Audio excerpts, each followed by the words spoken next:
A lot of my students always ask me, Roleshift, how, why? It's so confusing. So I thought I'd make up a little video explaining some of the best ways to help you achieve and acquire Roleshift. Now, for hearing people, we don't use Roleshift. We just use he said, she said. It's fine. We know who they're talking about. It's smooth, it's clear. But Simon, we don't have that. As soon as we start using the words said, ask, it means have to Roleshift. And it feels so strange for hearing people because it's not part of our language.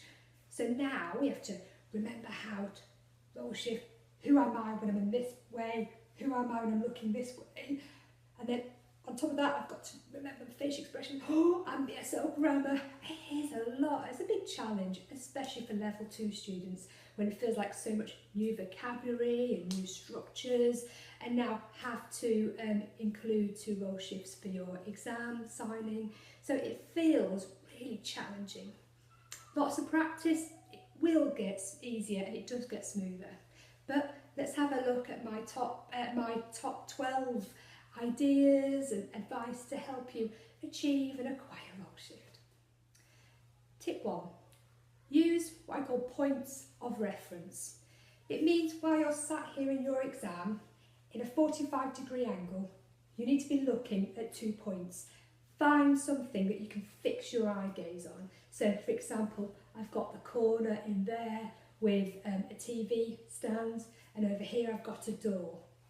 So when I'm in Roleshift, my eyes are that way, looking at the TV, or I'm looking at the door. My eyes are not going anywhere else, or I'm thinking, oh, who am I now? Your eyes have got to be fixed and focused on a point. Because as soon as you move out and break that eye gaze, you've broken Roleshift, and that's what gets confusing for most students. So watch the difference. Now watch it when you break the eye gaze.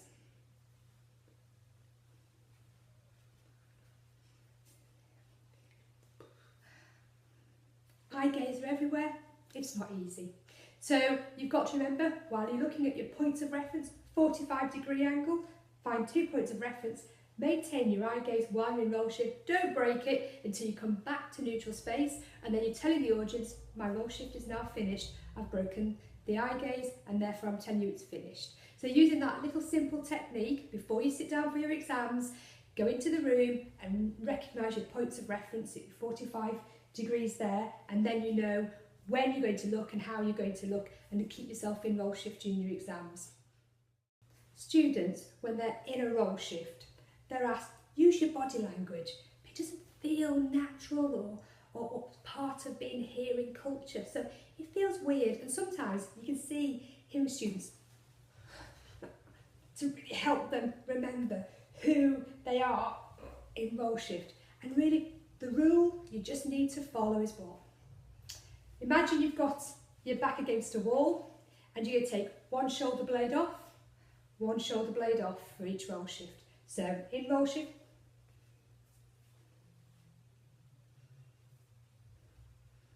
that's it. There is no massive movement of the shoulders. If you can just follow that rule, whether you're sitting on a chair or against a wall, just practice shoulder off, shoulder off.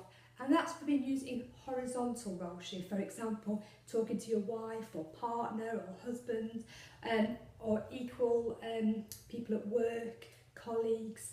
The equal Roleshift is one shoulder blade on, one shoulder blade off. That's all you're going to be moving in Roleshift. Film yourself, watch it. Are your shoulder blades? If you are, it's way too much. Watch how deaf people use Roleshift. They follow the shoulder blade rule. One off, that's it, that's all you're using. Hierarchical Roleshift.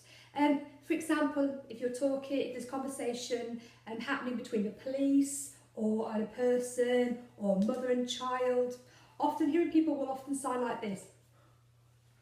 And it's too much.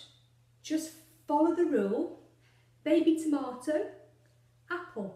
Baby tomato, apple. Just imagine you've got those pieces of fruit underneath your chin, and make sure it only moves as if you were holding a baby tomato or an apple. And that's all the movement you need to follow.